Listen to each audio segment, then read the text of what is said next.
Want to solve problems like a genius? I'm serious. There's a mental model that people like Elon Musk credit for their biggest breakthroughs. It's not some mystical power reserved for billionaires. It's a way of thinking anyone can learn, but almost no one actually uses. The reason we don't use it is because our brains are fundamentally lazy. Not in a bad way. They're just incredibly efficient.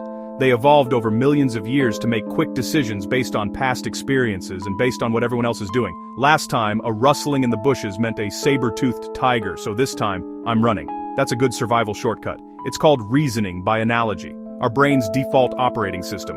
The problem is, this default mode is terrible for innovation. It's great for not getting eaten, but it's a creativity killer. Reasoning by analogy. You look at how something was done before, and you copy it, maybe with a small tweak. My competitors are all doing X, so we should do X. Let's get this straight. There are fundamentally two ways you can approach a problem. The first, reasoning by analogy. This is your brain on autopilot. It's what you do 99% of the time. You see a new situation. Your brain quickly scans its vast database of past experiences and cultural knowledge. It finds the closest match and suggests a course of action. Building a bookshelf? You think of other bookshelves you've seen. Starting a podcast. You look at what popular podcasts are doing. This is not necessarily a bad thing. It's efficient and saves a ton of mental energy. Humanity wouldn't have gotten very far if we had to reinvent the wheel every single morning before breakfast. Reasoning by analogy is essentially building on what already exists. It's iterative improvement. The danger, though, is that you also inherit all the flaws, dogma, and outdated assumptions of the original. If the first person who ever built a car made it out of wood because that's what they used for horse-drawn carriages, and everyone after that just copied the wooden car design, we'd all be driving splinternet-powered vehicles. Progress would be agonizingly slow, limited by the initial flawed premise. This is why so many industries and personal habits look the same for decades. Everyone is just copying everyone else, and no one is questioning the foundational why. We just assume it's the only way. Then there's the second way, first principles thinking. This is the manual override. It's the mental equivalent of taking a complex machine, like a watch, and breaking it down into its tiniest individual components. Gears, springs, screws. You don't just look at the watch and say, okay, it's a watch. You ask, what is this thing really made of? What are its fundamental truths? A first principle is a foundational proposition or assumption that cannot be deduced from any other proposition or assumption. In physics, you can't get more basic than the laws of thermodynamics or the properties of an electron. In life, it's about finding the equivalent bedrock truths of your specific problem. The world is changing at a dizzying pace.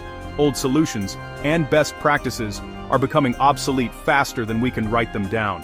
Relying on analogy is like using a 100-year-old map in a new city. You'll hit dead ends and wonder why the roads don't match. First principles thinking is throwing away that old map. Ignore the well-trodden paths. Draw your own map from scratch based only on what you know is true. Build your understanding from the ground up, like a Lego set with no instructions. If you've felt stuck, career change, a business strategy, or managing your finances, you're probably trapped in assumptions you didn't know you had. You're using the analogy-driven, saber-toothed tiger avoidance part of your brain when you need to activate the deeper, more powerful, logic engine. This is about finding the keys to that engine. Dismantle a problem into its fundamental atoms of truth. Reassemble those atoms into something new, something better, something that might just look like a stroke of genius to everyone else still using the old map. Start building from those atoms. So how does this actually play out? Let's take a simple example. Making coffee. Reasoning by analogy says, most people use a coffee machine that costs $100 and takes pods. I'll do that. First principles thinking says, what is the goal? To get caffeine, and to get flavor from roasted beans into water. What is absolutely required for that to happen? Ground coffee beans, hot water, that's it. From that basic truth, you can reason your way back up. This powerful idea isn't some new age productivity hack invented in Silicon Valley. It's been the secret weapon of great thinkers for over 2,000 years. The term itself is often traced back to the granddaddy of Western thought, Aristotle. Way back in ancient Greece, Aristotle was obsessed with understanding the world from the ground up. He wasn't content to just accept myths or common knowledge. He wanted to find the first cause of things, the primary basis from which a thing is known. For him, a first principle was the foundational truth upon which a larger argument could be built. He believed that to have true knowledge, you couldn't just know that something was true. You had to know why it was true, all the way down to the unshakable foundation. Aristotle's method was to systematically question and analyze everything until he arrived at these self-evident truths. For example, in studying motion, he wouldn't just say, "Things fall."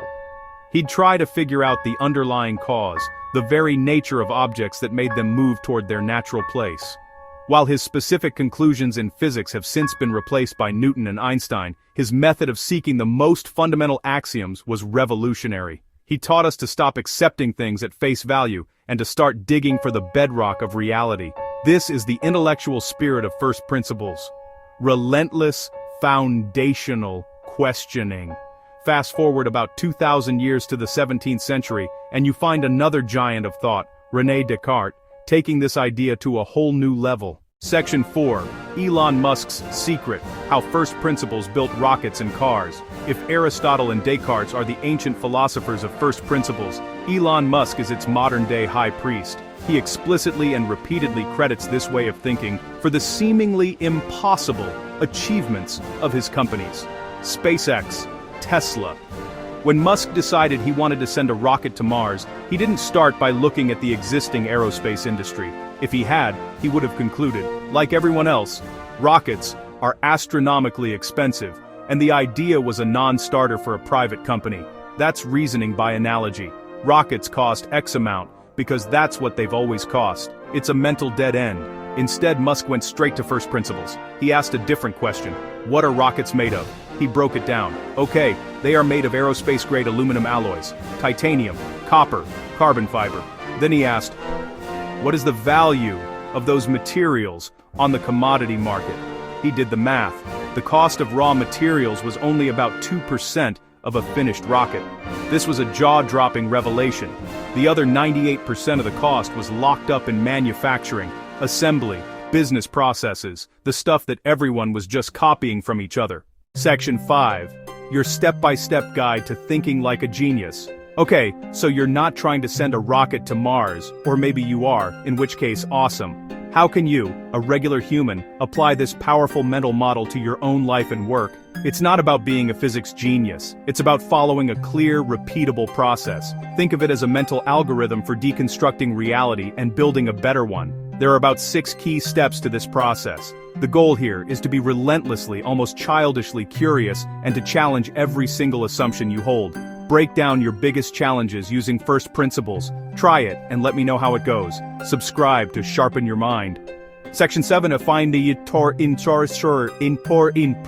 a final nudge.